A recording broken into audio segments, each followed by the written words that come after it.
Hello नमस्कार दर्शकों, यह रिश्ता क्या कहलाता है में आप सभी का स्वागत है।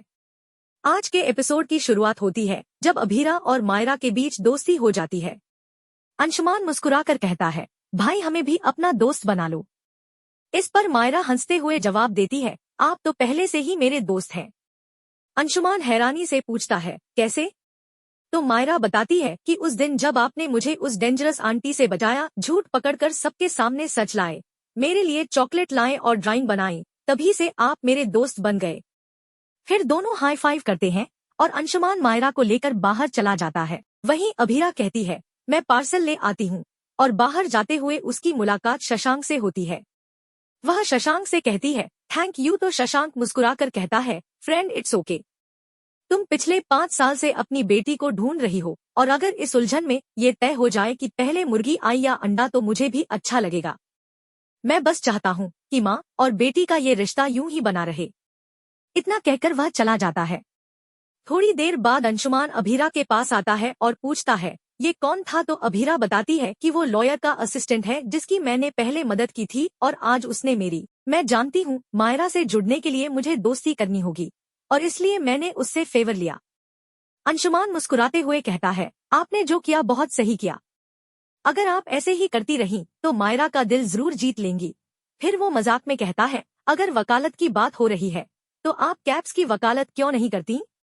इस पर अभीरा थोड़ा गुस्से में कहती है, अगर आप उनके बारे में सफाई देने आए हैं तो प्लीज अब मत दीजिए दादी सागर। अंशुमान गंभीर होकर कहता है, अभीरा, हर कहानी के 2 पहलू होते हैं।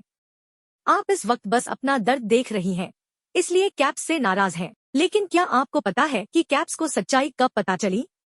अभीरा कहती है, 7 साल पहले। अंशुमान उसे रोकते हुए कहता है, नहीं, उन्हें ये सच मेले वाले दिन ही पता चला। वो आपको बताना चाहते थे लेकिन डरते थे कि कहीं आपकी शादी पर असर न पड़े। और जैसे ही अरमान का एक्सीडेंट हुआ उन्हें लगा आप गलत ना समझें, इसलिए उन्होंने सच छुपा लिया। वो आपको सब बताना चाहते थे। यह सुनकर अभीरा कुछ नहीं कहती और सीन चुप्पी के साथ खत्म होता है। सिर्फ अपने बच्चों को प्रोटेक्ट कर रही थी, दैट्स इट। दूसरी तरफ हम देखते हैं कि मनोज अरमान को लेकर आता है और कहता है, पता नहीं जीजा सा कहाँ चले गए थे, कुछ समझ नहीं आ रहा था कैसे लेकर आऊं। क्रिश गुस्से में भला बुरा कह देता है और किरारा बोलती है, फूफासा की जो भी इमेज थी क्रिश भैया ने सबके सामने उखाड़ ही दी। अरमान थोड़ी गंभीरता से कहता है, ये सब फूफासा के ही कर्मों का नतीजा है। वो दूध के धुले नहीं है, लेकिन क्रिश को कम से कम पापा से तमीज से बात करनी चाहिए थी। मनोज बोलता है, जीजा सा ने बहुत कुछ सहा है तब जाकर वो आज यहाँ खड़े हैं। छोड़ो ये बातें, अब तुम जाओ अरमान। अरमान कहता है, मैं जा रहा हूँ चाचा सा, अगर कुछ लगे तो बताइएगा। मनोज स्नेह से कहता है, बस टच में रहना, खुद का ख्याल रखना और हमसे दूर मत जाना। अरमान जवाब देता है, अगर कभी हेल्प चाहिए हो तो बताना। किरारा ठंडे लहजे में कहती है, मुझे नहीं लगता अब हमें आपकी किसी मदद की जरूरत पड़ेगी। उधर विद्या टेंशन में होती है और सोच रही होती है कि अभी तक अभीरा और अंशुमान नहीं लौटे। वह सोचती है कॉल करे या नहीं, तभी दादी सा डांटते हुए कहती है, विद्या तुम पागल हो गई हो क्या? बच्चों को उनका प्राइवेट स्पेस दो, मेरी की हुई गलती तुम मत दोहराओ। तभी अभीरा घर लौटती है और उसके साथ मायरा और उसका टेडी भी होते हैं। दरवाजा खुलते ही विद्या और कावेरी चौंक जाती है। मायरा सबको हाय कहती है और बोलती है, मैं फ्रेश होकर आती हूँ। विद्या हैरानी से पूछती है, बेटा तू तो इसे छोड़ने गई थी, फिर ये तेरे साथ कैसे आई? अभीरा भावुक होकर जवाब देती है, ये सब सिर्फ अरमान की वजह से हुआ माँ। उसने मायरा को समझाया कि मुझे एक और मौका देना चाहिए और तब उसने मेरी बात मानी। मुझे समझ आया कि हर माँ पहले माँ नहीं दोस्त बनती है, क्योंकि मेरा और मायरा का रिश्ता थोड़ा अलग है। विद्या गर्व से कहती है, तू सच में इस रिश्ते में जीत गई। दादी सा चुपचाप जाने लगती है। तभी अभीरा दौड़कर उन्हें पकड़ लेती है और गले लग जाती है। वो रोते हुए कहती है, सॉरी दादी सा, आप कहाँ जा रही हैं? जब मेरी बच्ची मुझे माफ कर सकती है तो मैं भी आपको एक मौका दे सकती हूँ ना। दादी सा आंखों में आंसू लिए कहती है, नहीं लड़की, मैंने बहुत गलत किया था, बहुत पछतावा है मुझे। अभीरा मुस्कुराते हुए कहती है, कोई बात नहीं दादी सा, आपको पछतावा है यही बहुत है। अब हमारे रिश्ते को और नहीं बिगाड़ना है। तभी विद्या मजाकिया अंदाज में कहती है, यही तो गुस्सा आता है, आप सब आपस में ही इतने जल्दी खुश हो जाते हो, मुझे तो कोई पूछता ही नहीं। मायरा हंसते हुए बोलती है, चलो हमारी तड़ी पूरी हो गई। इस पर अभीरा मुस्कुराकर कहती है, बिल्कुल, अब तो चौकड़ी पूरी हो गई है, मायरा भी इस घर में आ गई है, अब वो भी हमारी लेडी गैंग की मेंबर है, हमें उसका भी ध्यान रखना होगा। यह सुनकर मासा भी हंसते हुए बोलती है, हाँ हाँ क्यों नहीं। दूसरी ओर जैसे ही मायरा अपने कमरे में जाती है, उसके टेडी से अचानक वाइब्रेट होने की आवाज आती है। वह थोड़ा डर जाती है, लेकिन जैसे ही टेडी का पॉकेट खोलती है, उसे एक मोबाइल फोन मिलता है। वह हैरान होकर सोचती है कि यह फोन किसका है। जैसे ही फोन ऑन करती है, उसमें एक मैसेज दिखता है, गीतांजलि का मैसेज। हाय बेटा, कैसे हो, आई मिस यू, ये फोन मैंने तुम्हें चुपके से दिया है, किसी को बताना मत और हर रोज मुझे अपडेट देना कि तुम क्या कर रही हो। मायरा ये सब पढ़कर भावुक हो जाती है, लेकिन तभी अचानक अभीरा कमरे में आ जाती है। घबराकर मायरा जल्दी से फोन छुपा लेती है। अभीरा मुस्कुराते हुए कहती है, अब बहुत हो गया, अब खाने का टाइम है, ये सब बाद में करना। मायरा कहती है, लेकिन मुझे भूख नहीं है। तभी अभीरा चुलबुले अंदाज में बोलती है, अच्छा एक काम करो, स्टैचू। मायरा स्टैचू बन जाती है और तभी अभीरा उसके मुंह में जल्दी जल्दी फ्रूट्स डालने लगती है। अब तो तुम्हारे पास ऑप्शन ही नहीं है। अभीरा हंसते हुए कहती है, फिर बोलती है, अरे मैं तो भूल गई, अब तुम चफ कैसे करोगी, चलो स्टैचू ओवर। मायरा हंसते हुए चबाने लगती है और दोनों मिलकर मजे से खाना खाते हैं। इस दौरान मायरा इमोशनल होकर बोलती है, पापा भी मुझे ऐसे ही खाना खिलाते थे, आप में और पापा में कितनी सिमिलरिटी है ना, बहुत अच्छा लगता है। उधर गीतांजलि चिंतित होकर सोच रही होती है कि मायरा ने उसका मैसेज पढ़ तो लिया, लेकिन रिप्लाई क्यों नहीं किया। वह सोचती है कहीं अभीरा के हाथ तो फोन नहीं लग गया, अगर ऐसा हुआ तो वो अरमान को बता देगी और फिर सब कुछ बिगड़ जाएगा। तभी उसे मायरा का मैसेज आ जाता है और वह थोड़ी राहत की सांस लेती है। अगली सुबह सभी महिलाएं मिलकर नाश्ते की तैयारी कर रही होती हैं। बातचीत का विषय संजय होता है। दादीसा कहती हैं, जमाईसा ने भी कम पाप नहीं किए, कृष तो उनके ही रास्तों पर चला है। अभीरा गंभीर होकर कहती है, दादीसा हर गलती माँ बाप की नहीं होती, कई बार बच्चे खुद भी गलत राह पकड़ लेते हैं। तभी मायरा वहां आती है और पूछती है, नाश्ते में क्या बना है। अभीरा जवाब देती है, उपमा। मायरा मुंह बनाते हुए कहती है, ओह माय गॉड, उपमा मुझे पसंद नहीं है।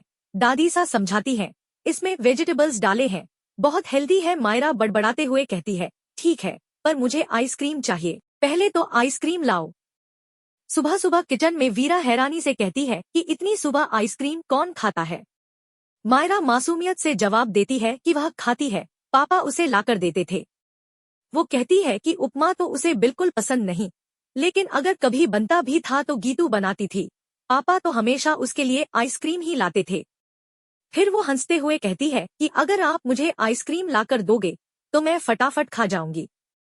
ये बात सुनकर अमीरा नाराज हो जाती है और दादीसा से कहती है कि अरमान किस हद तक जा रहा है, एक छोटी सी बच्ची को सुबह सुबह आइसक्रीम दे रहा है। उसे ये भी नहीं पता कि ये सेहत के लिए कितना नुकसानदायक है। जब वो छोटा था तो हमें सिखाता था कि बच्चों को कैसे पालना चाहिए, और अब खुद ही सब भूल गया। यह सुनकर विद्या अमीरा को समझाती है कि जब माँ बाप बनते हैं तो बहुत सपने देखते हैं कि बच्चों को ऐसे पालेंगे वैसे पालेंगे, लेकिन जब बच्चे बड़े होने लगते हैं तो उन्हें एहसास होता है कि हर चीज उनके कंट्रोल में नहीं रहती। कभी कभी बच्चों की जिद के आगे झुकना ही पड़ता है। वो कहती है कि अगर मायरा ने एक दिन आइसक्रीम खा भी ली तो क्या हो जाएगा, वो आज ही सबसे घुलमिली है, अगर अब उसे डांटा गया या सख्ती दिखाई गई तो वो फिर दूर हो सकती है। इसलिए अभीरा को भी सलाह देती है कि वह इस बात को इग्नोर करे और चिल करे, लेकिन अभीरा चिंता में होती है और कहती है कि पता नहीं क्यों उससे ये इग्नोर नहीं हो रहा। तभी अचानक अभीरा को कोर्ट से कॉल आता है और उन्हें बताया जाता है कि आज ही केस की सुनवाई है और तीनों को कोर्ट में उपस्थित होना जरूरी है। दादीसा हैरान होकर पूछती है कि इतनी जल्दी कोर्ट डेट कैसे आ गई, तो अभीरा बताती है कि अब मायरा को छोड़कर जाना पड़ेगा। तभी अंशुमन वहां आता है और कहता है कि वह मायरा का ध्यान रखेगा। अभीरा थोड़ा संदेह से पूछती है कि क्या वो कर पाएगा। अंशुमन अपने पास रखे इलेक्ट्रॉनिक गेम्स दिखाते हुए कहता है कि मायरा और वह साथ में खेलेंगे ताकि बोर ना हो। मायरा खुशी से कहती है कि अंकल के साथ गेम्स खेलना तो बहुत मजेदार होगा। इसके बाद अमीरा सब कुछ समझा कर जाती है। किचन में दूध रखा है, गुनगुना पानी है, कब क्या देना है, सब कुछ बताकर जाती है। अभीरा एक लिस्ट पकड़ा देती है जिसमें मायरा के सारे जरूरी सामान का जिक्र होता है। मायरा इस दौरान गीतांजलि को मैसेज करती है, जिसका जवाब आते ही वह खुशी से मुस्कुरा देती है। अंशुमन कॉन्फिडेंस से कहता है कि जो जो बताया गया है वह सब कर देगा, कोई दिक्कत नहीं होगी। अभीरा थोड़ी सोच में पड़ जाती है, लेकिन जाने से पहले एक बार फिर मायरा की ओर देखकर शांत हो जाती है। सुबह मायरा के कमरे में बातचीत चल रही होती है, जहां कोई कहता है कि अगर बच्चे को संभालने में परेशानी हो रही है तो कॉल कर लेना, मैं देख लूंगी। लेकिन मैंने जो भी समझाया है वो याद रखना, सुबह उसे क्या देना है मैंने सब बता दिया है। आज उसने आइसक्रीम ज्यादा खा ली है, इसलिए अब उसे कुछ नहीं देना है। दूसरी तरफ कोर्ट में एक चौंकाने वाली सुनवाई शुरू हो जाती है। काजल वहां आती है और पूछती है कि किसने उन्हें बुलाया है, तो जवाब मिलता है कि कॉल आया था, इसलिए सब आ गए। तभी जज साहब कहते हैं कि पोद्दार हाउस के मालिकाना हक के केस की सुनवाई शुरू की जाए। ये सुनकर मनीषा, मनु और बाकी सब लोग चौंक जाते हैं कि आज इतनी जल्दी सुनवाई कैसे हो गई। अभीरा खुद हैरान रह जाती है, क्योंकि उसने तो कोई अपील ही नहीं की थी, तो ये केस कोर्ट में कैसे पहुंचा। वो सोचने लगती है कि जब मैं खुद अपना केस लड़ रही हूँ तो ये सब क्या हो रहा है।